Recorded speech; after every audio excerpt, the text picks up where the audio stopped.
Coming up in this episode of In Clear Focus, the target isn't high attention. The target is selling things, brand awareness. It's the outcomes that the advertising is trying to generate.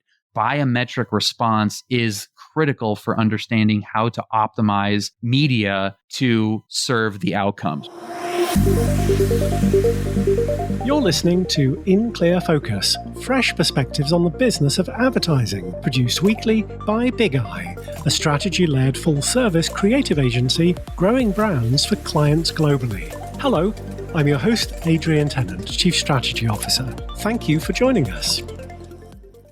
One of the most famous quotes from advertising legend Bill Bernbach is, "If your advertising goes unnoticed, everything else is academic." In today's fragmented media landscape, the quality and amount of attention consumers pay to advertising varies significantly across different channels, platforms, and contexts. Studies showing how much or how little attention people pay to ads reveal that some channels are better than others in capturing and holding viewers' attention. Failure to capture attention means that a brand's advertising goes unnoticed. In Ehrenberg Bass terms, unseen advertising won't contribute to building mental availability for the brand. Although lab-based eye-tracking technology has been available for several decades, recent innovations in the field, including the miniaturization of devices, advances in phone cameras, and machine learning algorithms, have made it possible to track people's eye movements on personal devices like smartphones and tablets in their natural environments, rather than in artificial laboratory settings. This has enabled researchers to collect precise measurements and analyze attention across various media platforms at scale. A leader in attention and eye tracking for over 10 years, Lumen Research serves the industry with solutions designed to help advertisers use attention to develop effective creative and plan media more efficiently. To discuss Lumen Research's suite of attention measurement, targeting, and activation tools, we're joined today by Bill Forelli, the company's VP of Sales. With career experience spanning sales, marketing, and content creation, Bill has been instrumental in launching Lumen's attention measurement products in the North American market. Before joining Lumen, Bill led global sales for in-game ad campaigns with FramePlay and served as global marketing manager at Newegg. Bill's also a Twitch streamer and YouTube content creator in his own right. To discuss his multifaceted interests and how they intersect with attention measurement, Bill is joining us today from the city of Orange, California. Bill, welcome to In Clear Focus. Thank you very, very much. That was a very professional intro. The imposter syndrome is real on that one, so I really appreciate you having me on, Adrian, and happy to be here. Bill, could you tell us a bit about Lumen Research's history? Sure. So Lumen Research is a little bit over 10 years old. It was started by Mike Follett, who's still our CEO. And Mike really started his career on the planning side in media. And he's a brilliant guy. If anyone listening has had the pleasure of meeting Mike, you know he's as brilliant as he is kind. And he's a lot of both of those things. But his brilliance really led him to the realization that within the media planning process, there was no real data that led to his job being easier and the outcomes being more accurate and better. So what he did is shifted his focus from the actual media planning to finding new ways of acquiring data to help in the planning process. And that led him directly to attention. So he started the company with the idea that he wanted to learn more about human interaction with media itself. What are the biometric responses? What are the cognitive responses to the media as the industry was planning, where that media went? And it started with the eye tracking and looking at what the biometric responses were from an eye tracking perspective. From there, the company has evolved to add technologies that help us use that research that has been gathered over the last 10 years to expand that and duplicate that over billions and billions of impressions using things like the big buzzword of the day now, aside from attention, which is AI and machine learning. So we're leveraging these new technologies to harness a lot of the data and the biometric stuff that Lumen and Mike has captured over the last 10 years. What does your role at Lumen Research entail? So I'm the VP of sales in North America for Lumen. Late last year, Lumen started to expand its footprint within the US on US soil. So I oversee all of the sales operations in North America. So rather large region, but it is super fun. I have a lot of experience in marketing and product commercialization and messaging that kind of help me tell the Lumen story in the US. So it's a big responsibility and I take it very seriously, but I have so much fun doing this and it's incredibly interesting to me. When I get hooked on something, I like to deep dive in it. And what a lot of people are finding is that there's so much stuff to dig into with attention that it's a daily fulfillment to uncover as we go and help spread the word of attention. Well, Mike is certainly a pioneer, but as you know, over the past couple of years, attention has been the topic of multiple industry events, numerous articles in Adweek and Ad Age, and reports published by the Advertising Research Foundation and the Association of National Advertisers, among others. Bill, what's driving the interest in attention within the advertising industry, would you say? I would honestly say that it's as simple as we simply can now. I really think this highlights what happened in the advertising industry based off of what we were able to measure before. And it comes to one of my favorite laws. I have a favorite law, which is the Goodhart's Law. And that law states when a measure becomes a target or the target, it stops becoming a good measure. And one of my favorite examples of this was from colonial India, actually, in Delhi. And some of you might know the story. It's referred to as like the Cobra effect. But what happened was the local Delhi government had a problem with venomous cobra snakes, explosion in snake populations, biting people and livestock. So they wanted to come up with a way to help lessen the snake population. So similar to what we do here in California, where if you turn in a Coke bottle, you get 5-cent refund. They did the same thing with cobra snakes. So people would bring in dead snakes. They would, bring in the severed head of a snake and then get a monetary reward. So what industrious people started to do was breed cobra snakes. So there were these big snake breeding grounds where people would breed snakes, cut the heads off, bring it into the government. Government caught wind of this, shut the program down, and those people had all these cobra snakes and they just let them roam free. So the idea was that they wanted to lessen the population of snakes, but the target became the measure, and that led to an explosion in cobra snakes. And that's what advertising did with viewability, is we bred cobras by saying the measure is viewability, and we started to breed impressions. So you get this explosion of websites and publishers trying to deliver as many impressions as possible without considering what that's doing to the target, which is selling stuff. And the explosion of ads out there leads to all the statistics. People are exposed to 10,000 ads per day and they only see this many of them. Really have done a disservice to what the original target was, which was to figure out if someone was seeing the ad or not. And with attention measurement, now that technology has advanced, now that we have a better understanding of what starts to lead to outcomes and where eyes are actually falling on these ads, it's becoming way more accessible for people to measure and understand, did somebody see my ad, yes or no? And being able to accurately measure that and then make planning decisions off of that has really led to, I think, the fact that now attention is, also the buzzword along with AI. They kind of work hand in hand.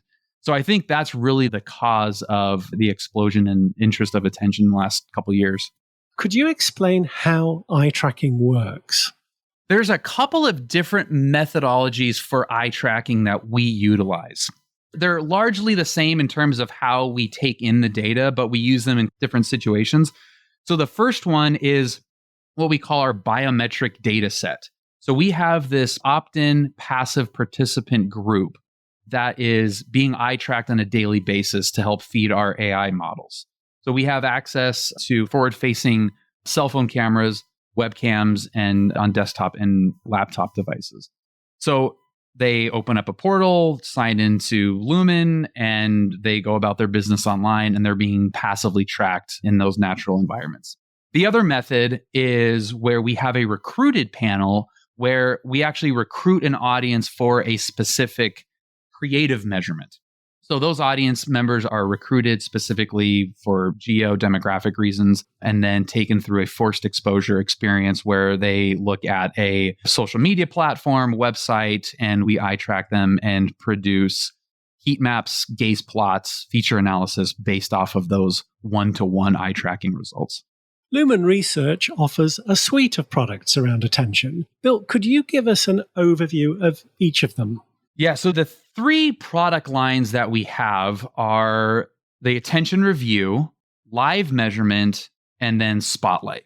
So the attention review is a product that looks at a historical analysis of a campaign. So we can go back 6 to 12 months, and we take in all of the campaign data for that time period for a brand, and we analyze attention over that period of time.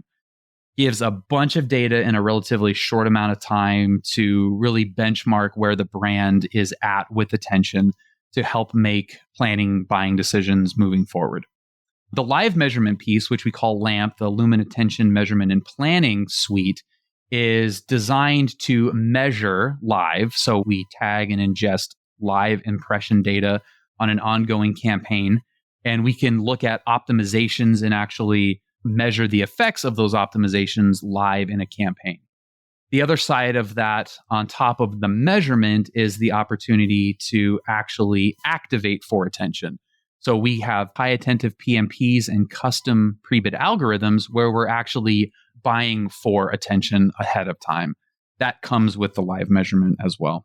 And then finally, Spotlight is that kind of second eye tracking piece where we're looking at custom creative eye tracking studies that are conducted in a number of different realms. So we can do cinema, out of home, digital out of home, print, social media, rich media, you name it, we will do an eye tracking study on that.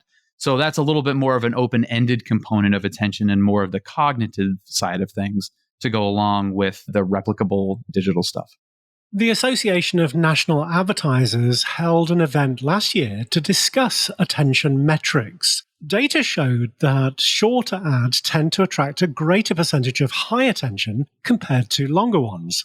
Live events, such as sports and award shows, drive more attention than pre-recorded or on-demand viewing. And there's a correlation between the attention paid to programming and attention paid to advertising during live shows. And this might be a surprise to some. Brand building ads typically attract higher attention than performance marketing or direct response formats. Bill, what myths about creative effectiveness or media performance are you seeing being busted by Lumen's attention measurement? I'll try to answer this question as carefully as I can because it's a very interesting question. But as a research company, we really try to look at measurement as an open-ended question. We can definitely see patterns. We definitely see trends. You know, one of them being larger the ad size, the more attention it gets. That's an obvious one. But what's really interesting that we find on a campaign per campaign basis with clients is that we want to understand how attention works for that particular client. And in a lot of cases for that particular campaign too. I don't like using brand names because we're in advertising, but it's really hard to make this point without using a brand example. But Coke is a good example of a brand that will have a vastly different attention criteria than like a pharmaceutical company would have. So Coke, for a branded campaign, might only need a couple hundred milliseconds of attention for it to reach their outcomes. Whereas a pharmaceutical company might need much longer attention on an ad to get across their message. Attention is different for every campaign, for every brand. Some brands have branded campaigns and performance campaigns running at the same time. We're going to optimize those completely differently because one's going to need more time per user. The other one's going to need more users in order to perform at its maximum.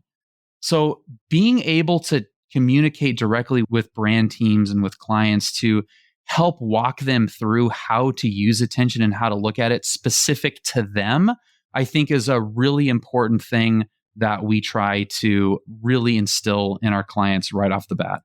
Some listeners may be curious about the accuracy or efficacy of the data collected from eye tracking studies. So could you tell us about the study that Lumen commissioned from the Global Consulting and Professional Services Network, PwC? If you want to see a bunch of ad tech people sweat, tell them that you're having a third-party audit done on your, on your data.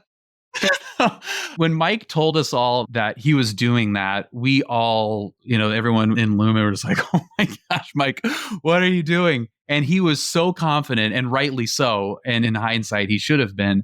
But yeah, we all were like, what is going on? Hope this goes well. And it did go really well. One of the things that is really interesting about AI right now, and is important to remember with how we deliver data, is that there's no instant verification of its accuracy.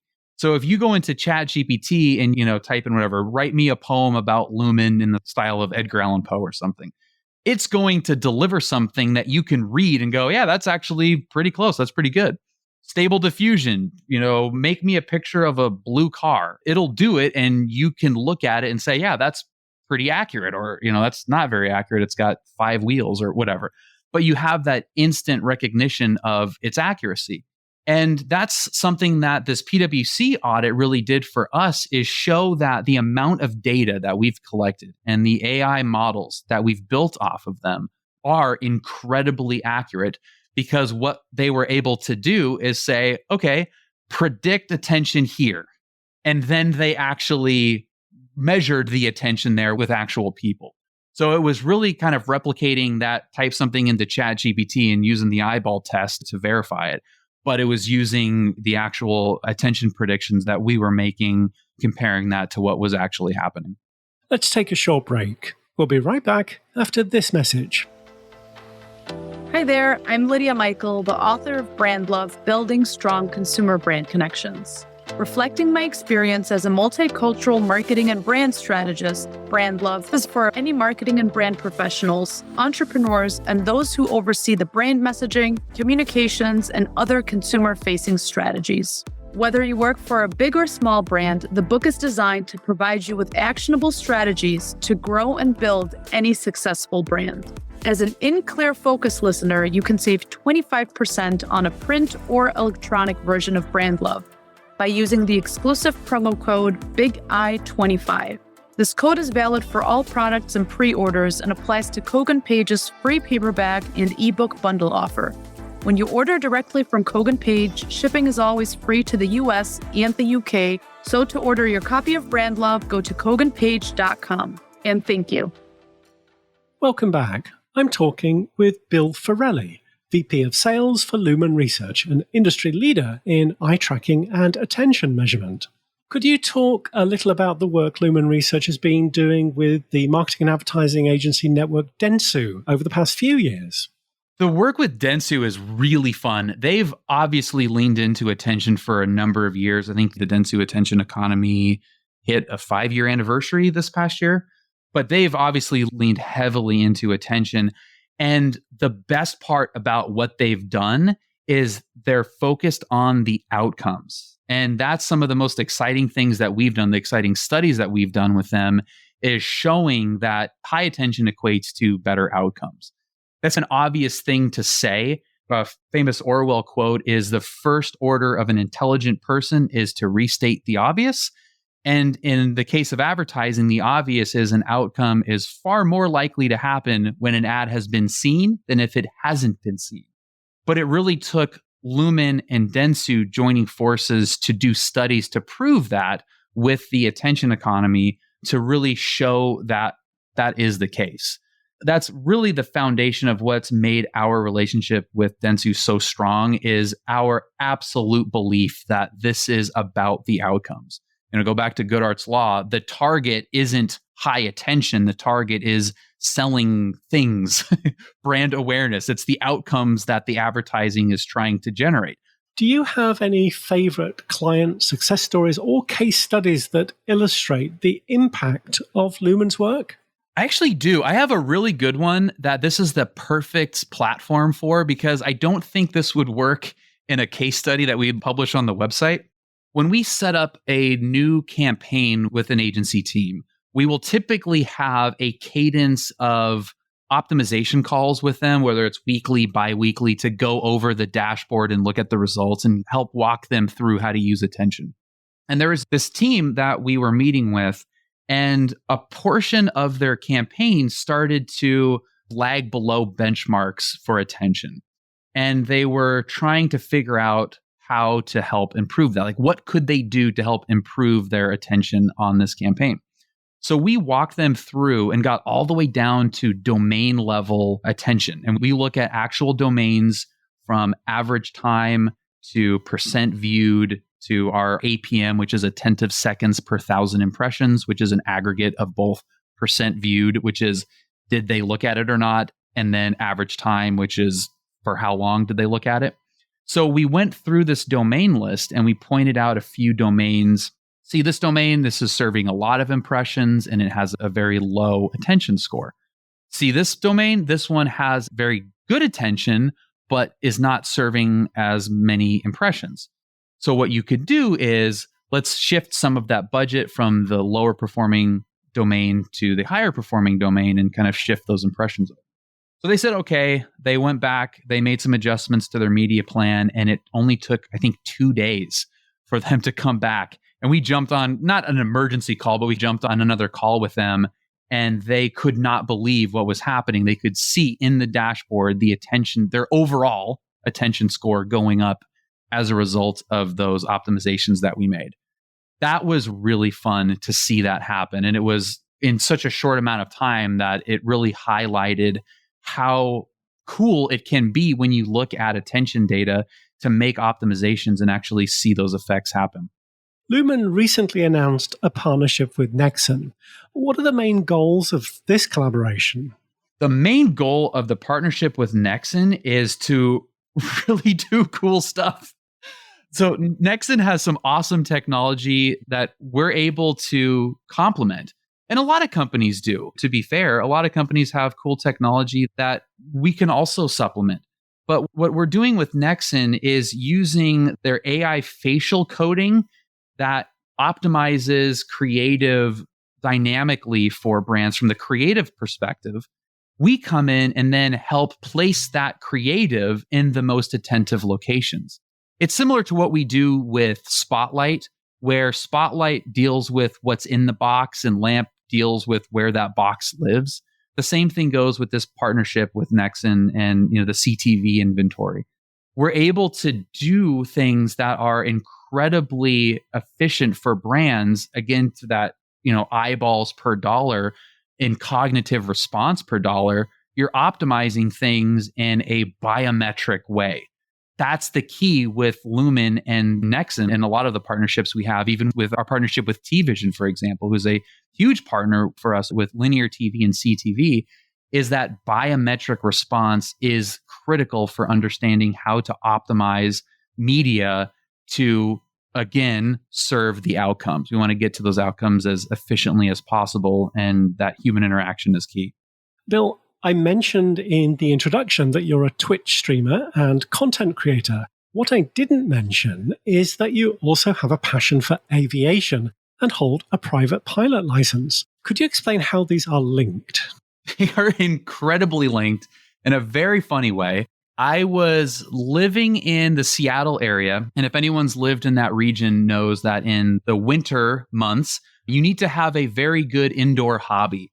And I had been out of PC gaming for a long time and decided to build a gaming PC. After I built this PC, did all the research, CPU, GPU, RAM, all the stuff, put it together, didn't have anything to play.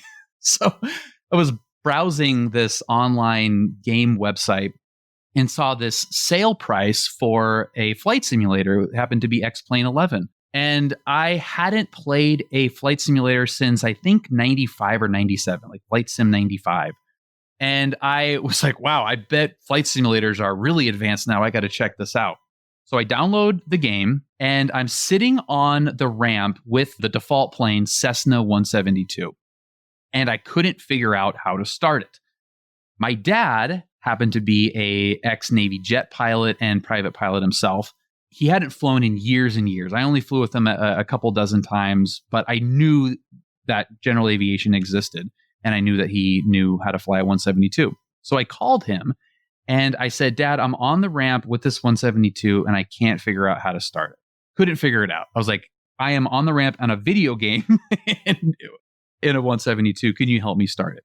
So my dad on the phone, on the speakerphone, is walking me through, based off of a plane he hadn't flown in 20 years, walking me through how to start a 172 on a computer program, and it started right up.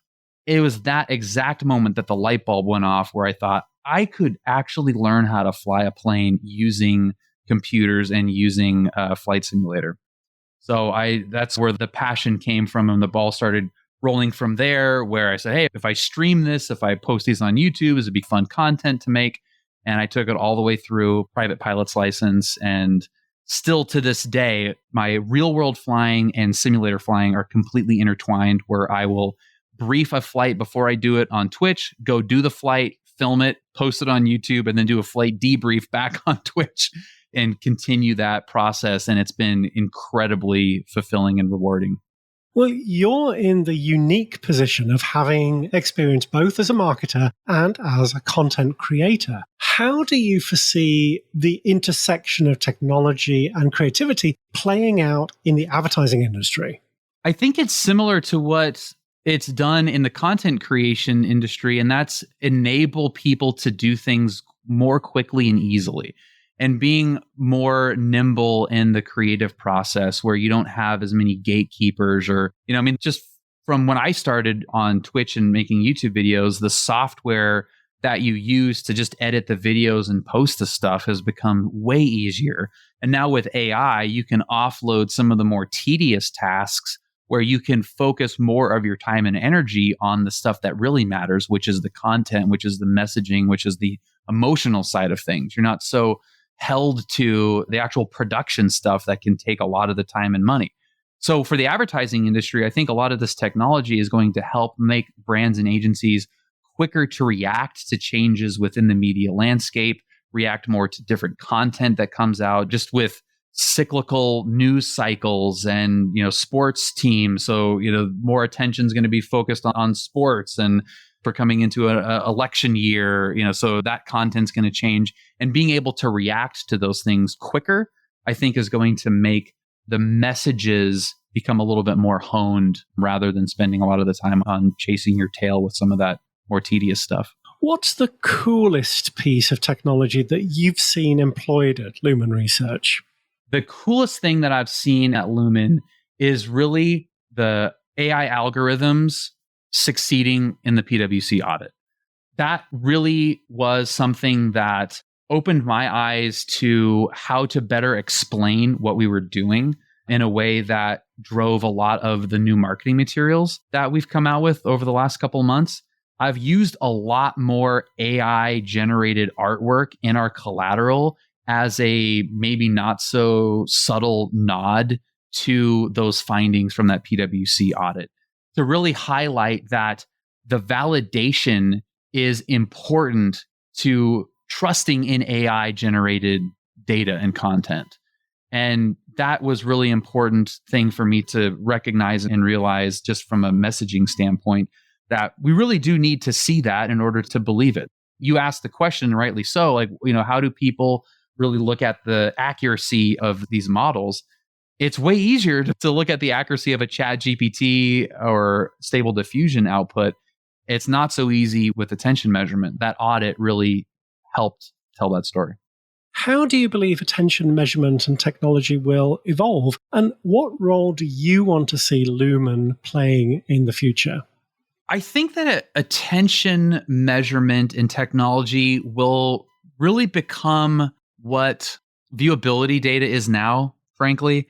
I think it's more of the true story of what we're trying to do in advertising. I would love to think that Lumen's methodology and our research-focused take on that will be a key part of how that evolves. I really do want measurement and attention measurement in particular to be a measure.